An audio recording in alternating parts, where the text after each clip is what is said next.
Welcome to the Urban Monk. I'm Dr. Pedram Shojai, and I am excited to have you here.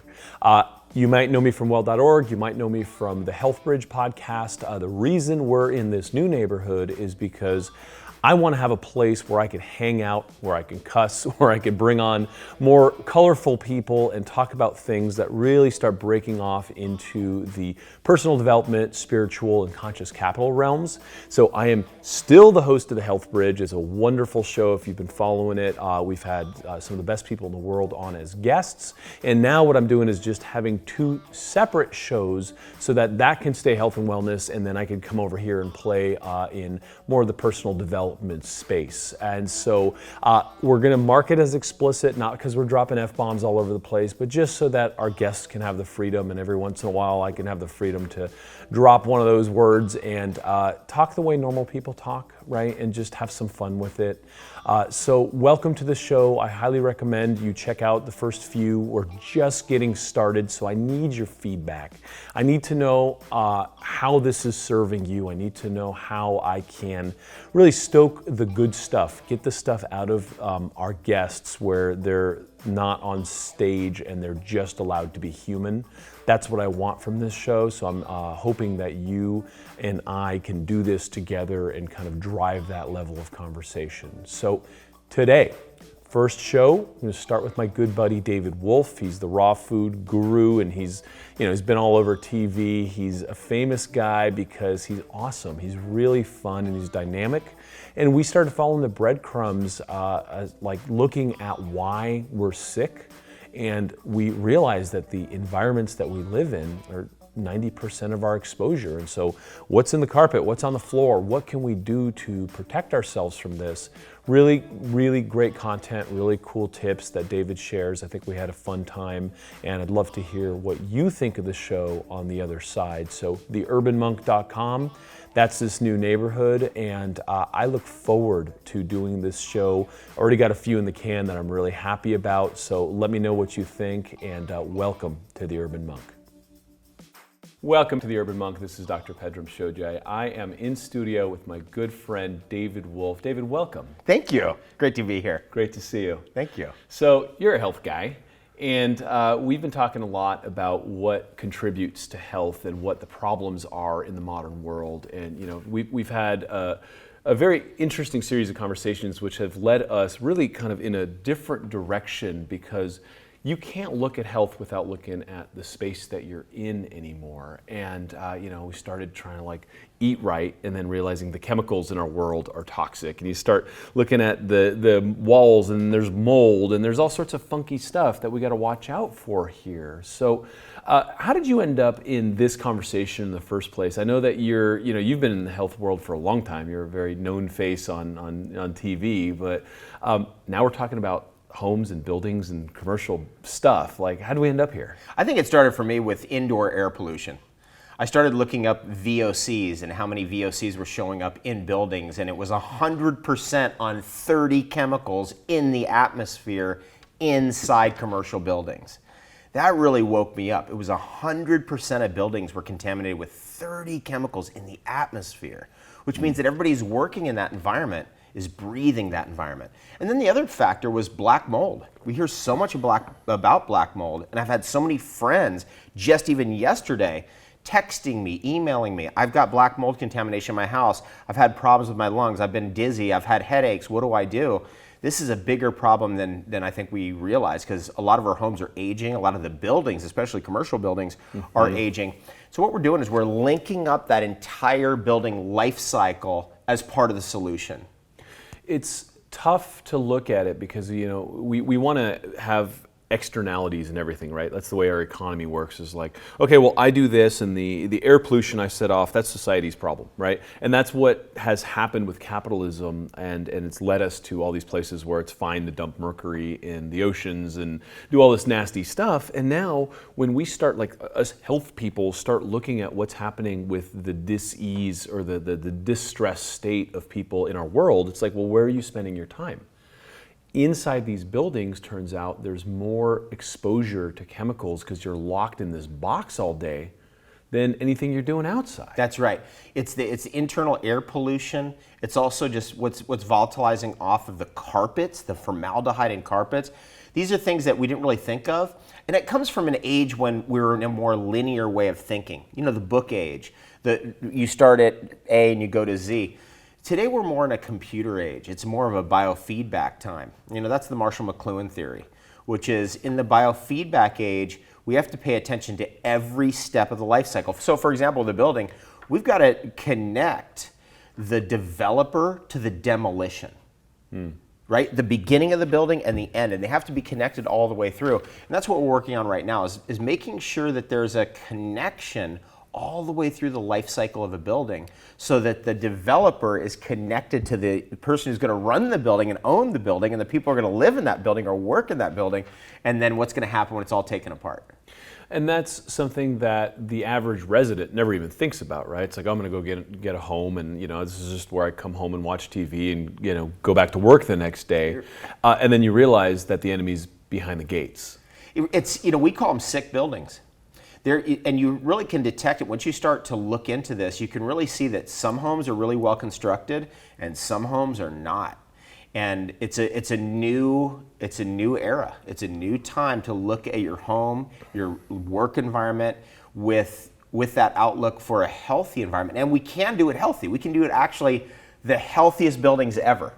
And that's what we're working on, is developing the systems that put into place the healthiest commercial buildings ever. So when you go to work, you have purified water. The building's designed correctly so it's not bleeding out all this coal that we're burning to run the energy of the building. You've got built-in solar, you've got built-in wind power. You've got air filtration that's purifying out those VOCs, if there are any, right out of the building.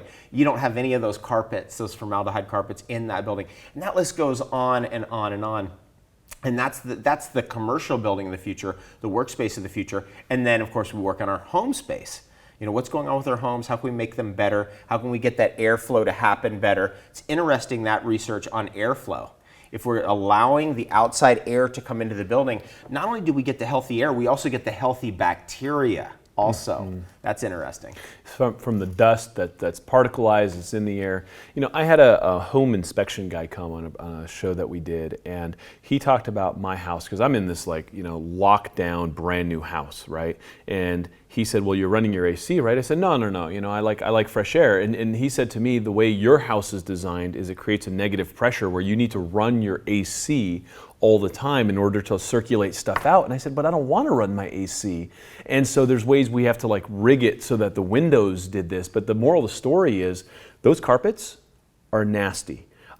There's wooden floors right now. There's this huge kind of blow up with formaldehyde coming off and radon. And so there's actually, the EPA estimated that nearly 1 every 15 homes had radon concentrations above their recommended action level, right? And that's in 1992. And that's, new homes just as likely. And then when we look at some of the older homes, like before 1978, it was all lead-based paint. Yes. So if you're living in an older home and you haven't repainted, you haven't cleaned that stuff up, there's lead and asbestos, that's the enemy behind the gates. Absolutely. It's interesting because we have gotten the word out about asbestos. We know that we've actually had contaminants in our homes now for 30, 40 years. So we're at that moment where it's all going to come to a change. Best thing you can do at home, open the windows. Pull out the old carpets, go back to wood floors. I just had birch wood put on my floors. A really clean, nice look, but it's also much healthier for you. And it allows, again, that bacteria to roll in with the oxygen, with the natural atmosphere. Now, that's been tested, where you have the upstairs of a building that is closed off using AC, and the bacteria levels are all wrong, and they're all the more dangerous bacteria varieties. Whereas if you have the open, say bottom floor, that has natural air rolling through, then you're going to get those correct probiotic bacteria.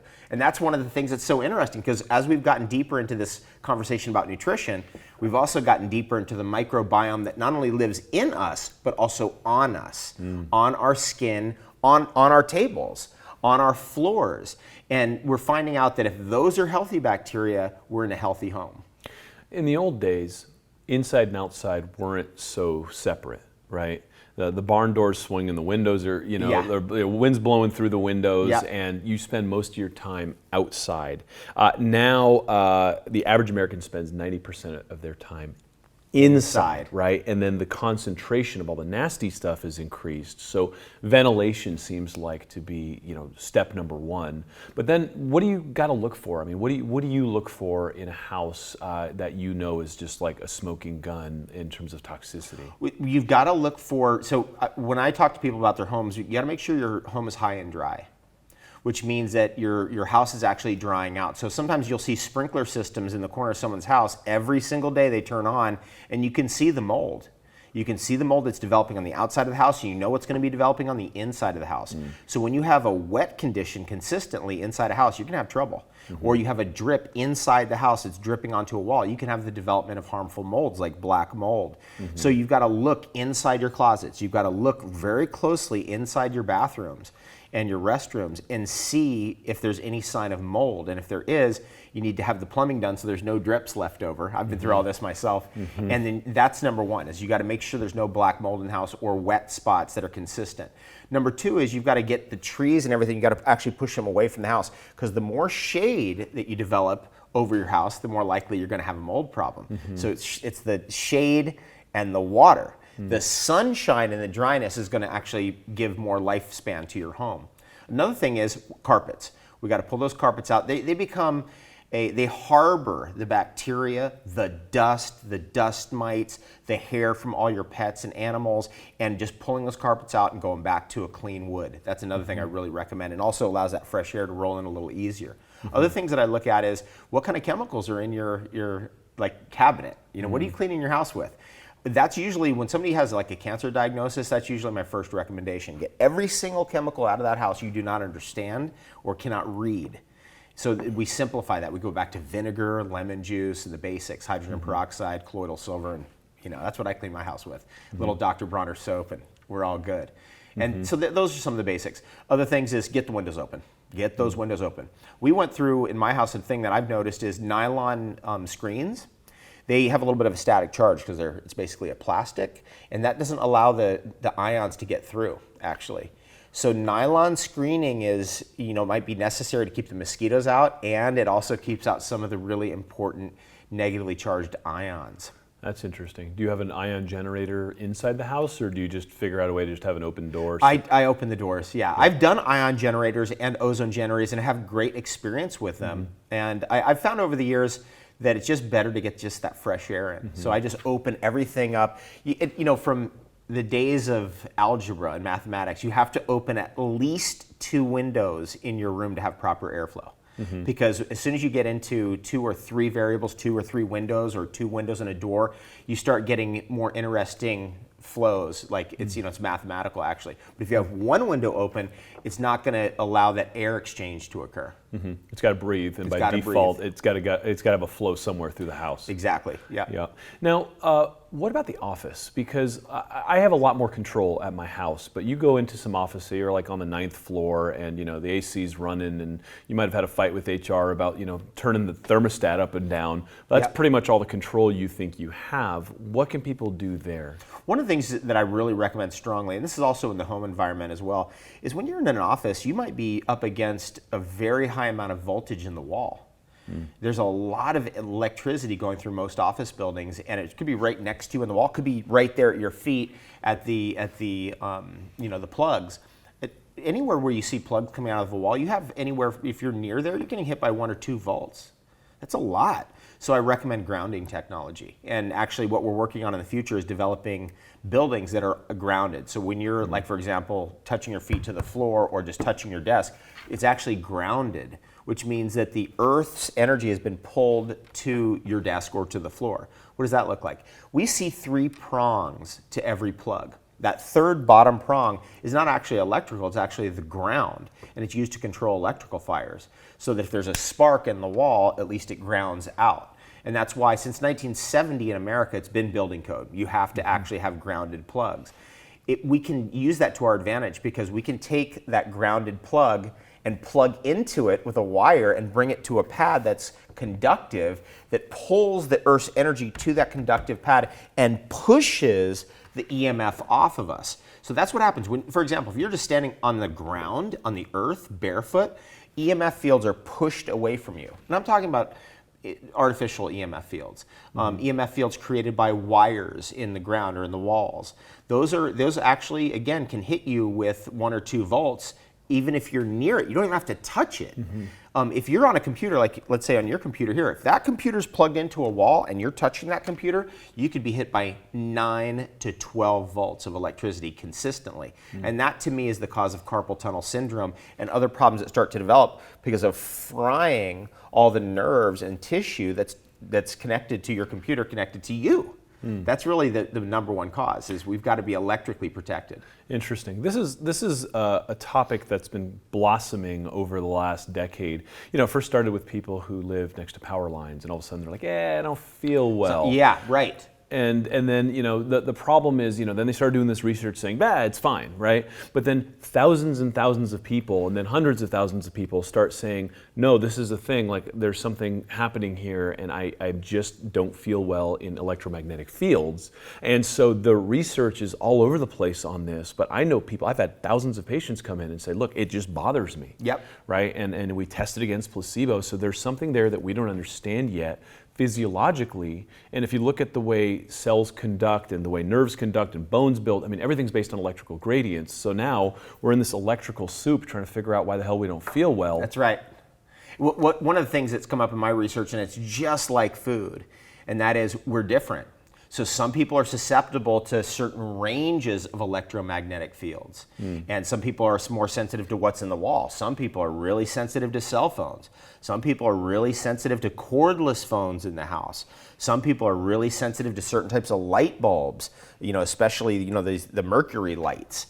It's really interesting. Those incandescent lights, some of those just bother people, and it's different because we're physiologically different. So it's just like, you know, we're all kind of crash test dummies, you know, as we like to say, for not only the chemical industry, but also the electric companies and all these gadgets that we have. We've really got to learn how to protect ourselves. And one of the things I do, I want to mention that's important for people to understand, is I use every protective gadget I got and that exists so that I can get my hands on.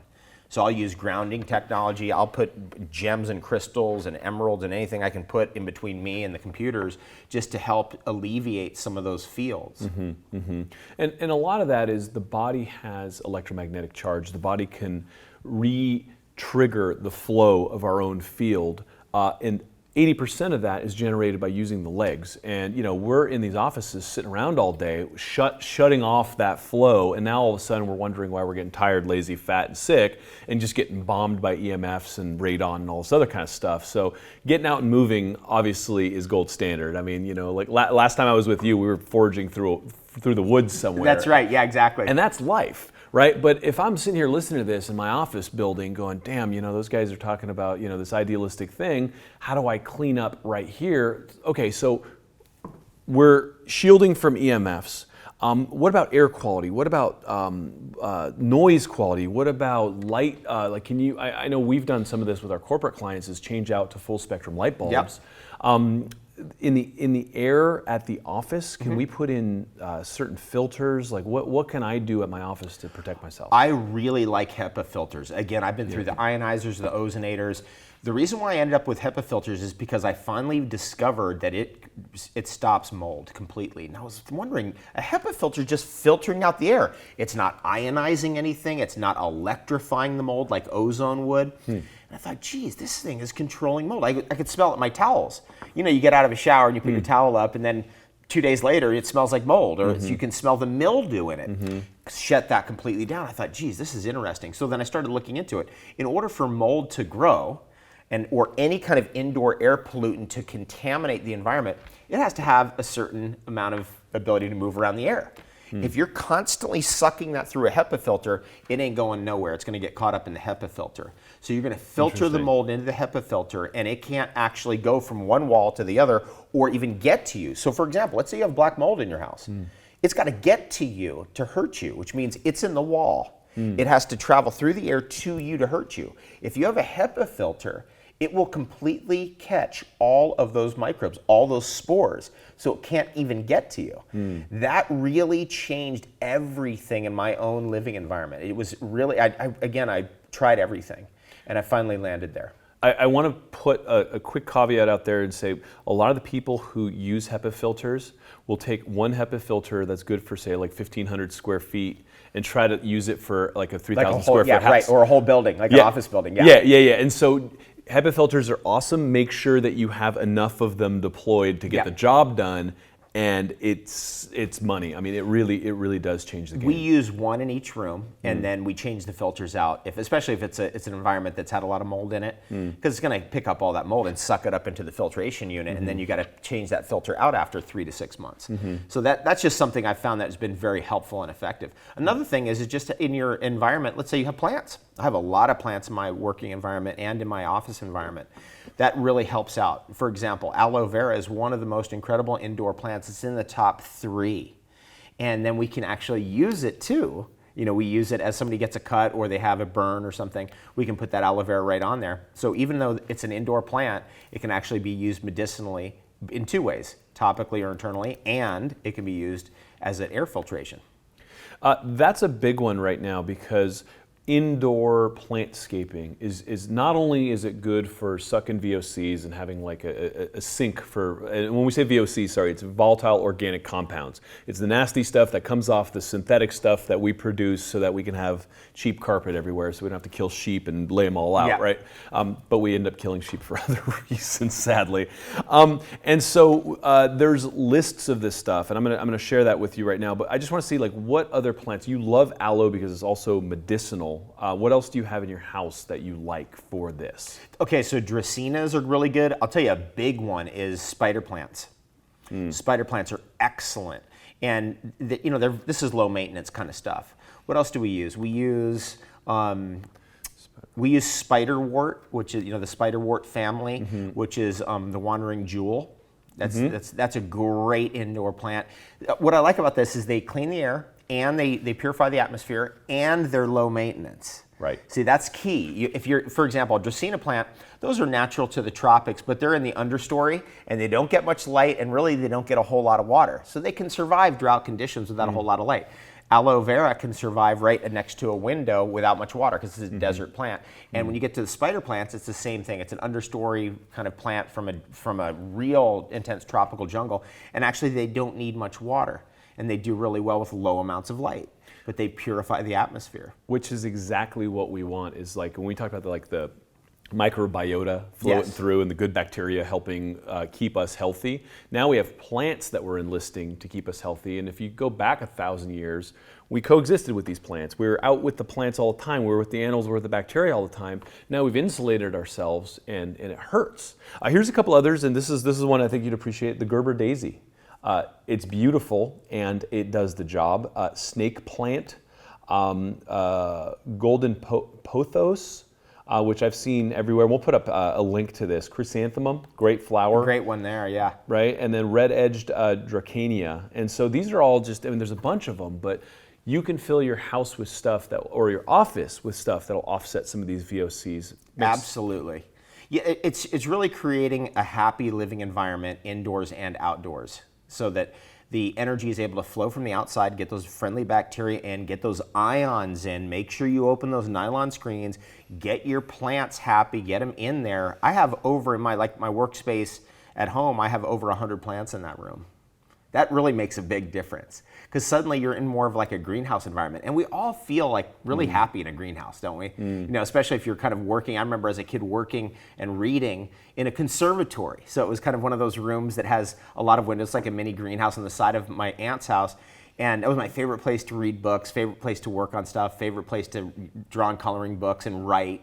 And I still kind of kept that even today, but I do it at my house. That's fantastic. So you have your sanctuary, which is also healthy, and it's also clean air, and you also insulate yourself from the electrical, which I think is an enormous undertaking for some because they don't think about it. But if you think about why you don't feel well, you think about why you feel stagnant and tired, moody, depressed, whatever, just look at your environment first. Yes, absolutely. In the old days, I was taught, the way I was trained in nutrition is, if you want to know what's going on inside somebody, you could walk into their living space. And the way they arrange things, what's going on in the house, how much stuff is in the house, is going to tell you a lot about what's going on inside. Interesting. As above, so below. Absolutely. The old axiom. So I want to pivot a little bit. We're going to be supporting a project, you and I are supporting a project that we're really loving right now. And so we have Chris and Nicole, who are part of a new collaborative called Green Diamond, which is going to really take a look at hacking the design of buildings so that from the ground up we could make it make sense financially to do green and build green and support green and live in green. Because what the problem is, and they could speak to this better, we'll do a follow-up show on this. The problem is when the builder gets in and does this stuff, he's just looking to flip it, and then the person who holds it would actualize the savings on this. And so because there's different people kind of changing hands in this transaction of real estate, it doesn't make sense ever to build green. You just want to make it as fast as you can and turn it over, and then we live in toxic environments. Yes. Right. So what we're doing is we're connecting that entire life cycle together, the whole life cycle of the building, so that the developer is connected to who's going to be the tenant in the building and who's going to actually own the building. And the buildings of the future are going to be designed to be smart, like our phones. And that's what we're working on. That's what Green Diamond is actually about. It's about that, taking that smartphone revolution and turning it into smart buildings and green buildings. And that's, to owners of those buildings eventually, it's much more valuable, because you know exactly how the building was built, you know exactly how the building functions in a computerized fashion. So for example, the sun is in November in a certain spot, hits the building in a certain way, the building opens up to absorb that heat more, or the solar picks it up better, or however the building is designed to pick up more of the natural ambient energy to heat the building, rather than having to burn coal down the road and drive that energy into that building. So the building becomes more self-sufficient. And it becomes more capable of lasting not 50 years, but 150 years or longer. I always think of buildings in 1,000-year cycles. It's like we could build buildings that could last 1,000 years and are healthy that whole way. We just got to be a little bit clever, more clever than we had been, and that's really where the smart building and the healthy building of the future fits in. So I know you're very interested in changing things in a big way on the planet, as am I. I want to talk about a couple statistics here. In 2006, 72% of the total electricity in the United States was accounted for by buildings. That's right. And they are inefficient. This is the crux of the issue. Yeah. So, we're sitting here fighting wars in the Middle East for power, right? For energy. For poorly designed buildings. For poorly designed buildings. So we have coal and we have oil and we have all these things that are, polluting the environment. Yeah, and they're polluting the environment. And nuclear is kind of almost on its way out because we've had a few oopsie daisies, and now they're like, oh, more coal. And so we're like, great. So one thing we need more of in this planet is more pollution, right? and so here we are trying to change things around, and then we started looking around and sniffing around and going, well, these buildings are just incredibly inefficient, and that's one of the biggest problems we're seeing in this entire kind of, it's almost like unraveling the entire economy, saying, what the hell are we doing? Yeah, right, and you're getting right to the point I was thinking in my mind right then. We're creating a new green economy. So if we want the economy to keep growing, and we want to have the same kind of capitalistic phenomenon of like a growing economy, new housing starts, new this and that, we have to do that in a sustainable way. Here's what's sustainable. We take the buildings that already exist and we rehabilitate them. That's a green economy. That can employ millions of people for hundreds of years, just rehabbing what's already there. Anything that's new is done correctly, so that it's not bleeding all this energy out into the environment. It's a useless waste of energy, so that we start getting smarter about the way that we heat buildings, the way that we cool buildings, the way that we use solar on buildings and wind. One of my favorite examples of all time is this building in Seattle that catches water. It's a very wet environment in Seattle, catches water on the roof, and as the water falls into the building, it goes over turbines and produces 70% of the energy needs for that building. Come on, that's amazing. That's amazing. That's amazing. Yeah, you can imagine. Okay, you have that, and you have wind and solar. That means you're not needing any energy from the grid. And if you look at, so right now we know that if we were to just put enough solar power in panels in the Mojave Desert, we could pretty much power the entire United States. That's right. But the will isn't there, and they're like, oh, it's the economy, it's the scale. It's like, well, no, you've invested all this money in coal, and there's a bunch of people in that industry, and we don't want to retool them. Kind of like how the government, say, has a nuclear submarine that the Navy says it doesn't need, but some senator goes and says, hey, I still need this because there's jobs in my state. It's like, well, why can't we just reallocate those jobs and make one less nuclear submarine that we don't need? So moving over to solar is huge. We all know this, and things are starting to move in that direction. We love this. It's happening. Yeah, the world is changing. We're in the middle of it, so it's hard to see some of the good news because there's a lot of news. And then with the efficiency of these buildings getting changed, then we don't need as much, we don't waste as much.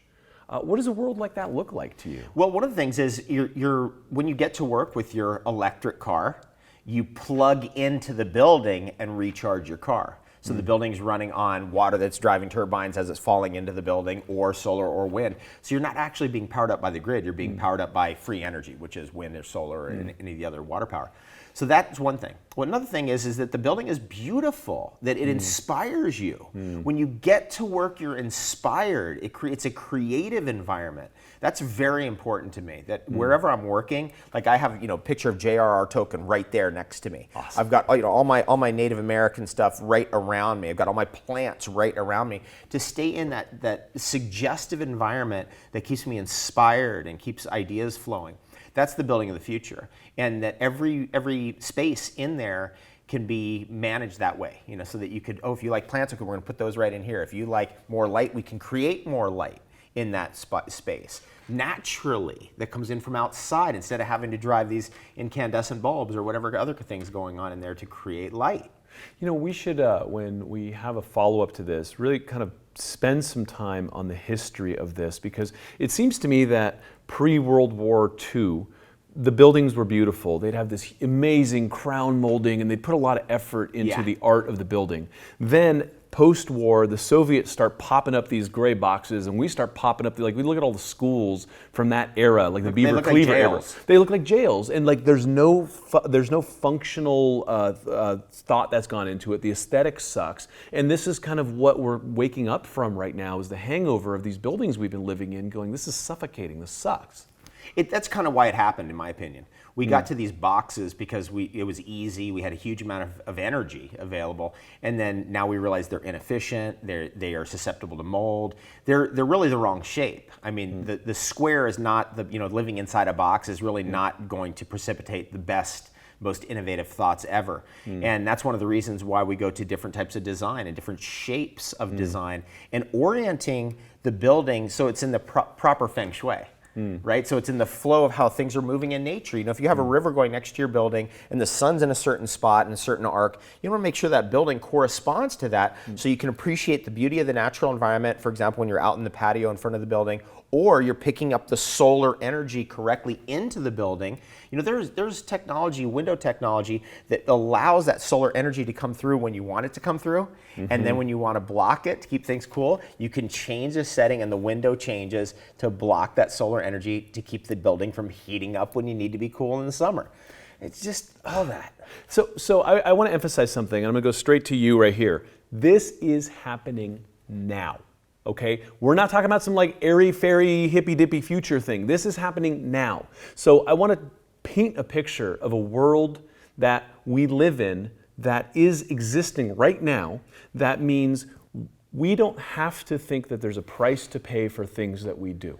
We can coexist with the planet, have a future for our grandchildren, and have healthy air, healthy water, and all these wonderful things that we've aspired towards by taking those steps right now. And we have living, breathing examples of that we're going to share with our audience. We're going to share these examples with you over the next few months of people that are doing it. And just know that the naysayers and people that are like, well, that's impossible and that's impractical, just see if they have a dog in the race. See if they're part of an industry that stands to lose by changing and moving over to the clean stuff. Right, exactly. I think actually through Green Diamond, what we're going to eventually crack into is doing it actually cheaper.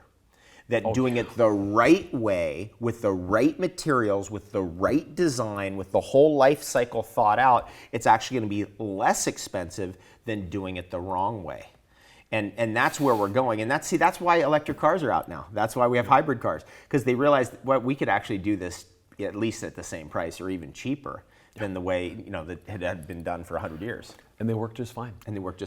That's the beauty of this. That's the beauty of the promise of a future that we can all be stakeholders in right now. And I know you've been working really hard at helping people with health. The healthcare industry alone is a $1 trillion industry.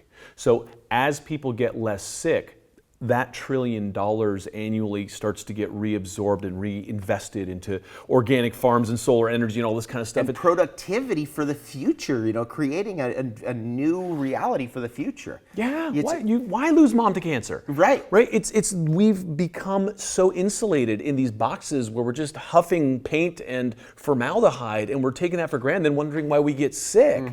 It's just insane. There's an old phrase that says when somebody dies, a library burns down. And we just can't afford that anymore. When you get to be 70 and you die, it's not that we can't have that. It's like you got to hang in there till you're at least 110, because we need those extra 40 years of productivity and wisdom, more importantly.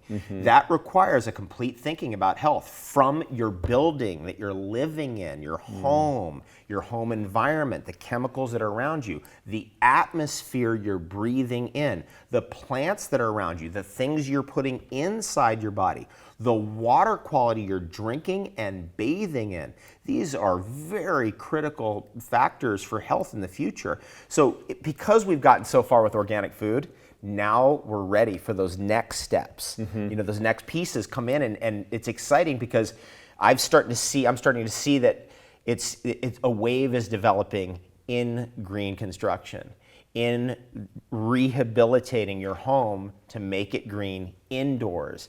And so that we're following that same model that was so successful at bringing organic food to the place that it is today. Like I got a young kid, another one on the way, and for me it's like this is the fight of our generation. Is to preserve that which is good and beautiful for life, for the next generation and their kids and beyond. And it's gonna again, I think the whole thing with the chemicals and the formaldehyde, and it's just that we had to go through that kind of pain and those mistakes to understand how to do it better and how to do it right. And we are going to do it better, and we are going to do it right. It's a step-by-step process, but it gathers momentum. It's again what we've seen with organic food. In the 60s, the idea of whole chains of stores that sell organic food was completely impossible. I mean, most people didn't even understand there was even anything as conventional food that's sprayed with chemicals and fertilizers and everything else. Now it's common knowledge. And that's exciting. And so we're just taking that same development of sophistication in our understanding about what it takes to be healthy and just applying it to living spaces and workspaces. I love it. So what we're going to do over the next few months is we're going to provide inspirational stories of people that are doing this, and then provide you with practical hacks and things to do in your house, in your office, in your environment, what to do to be a part of that and not just say, oh, lucky them. And then we're going to show some of the proof points and show how this is actually working and saving money and helping people and all of it. So this is exciting. I'm really excited about this project. I think we're going to have a lot of fun doing this, and we're going to help a lot of people. So I thank you very much for being here. An ounce of prevention is worth a pound of cure, right? So you just put in a little bit more intention into the way you're working and living, and you will reap the rewards later. Love it. David Wolfe, thank you for being here. Thanks so much. It's been a pleasure. Thanks.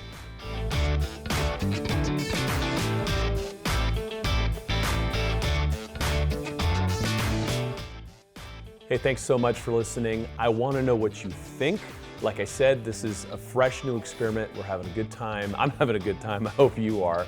And I need to know, because this is going to be a two-way street. Like, if I'm not of service to you, then what's the point? Might as well go to the beach. So what did you think? Let me know. Please subscribe.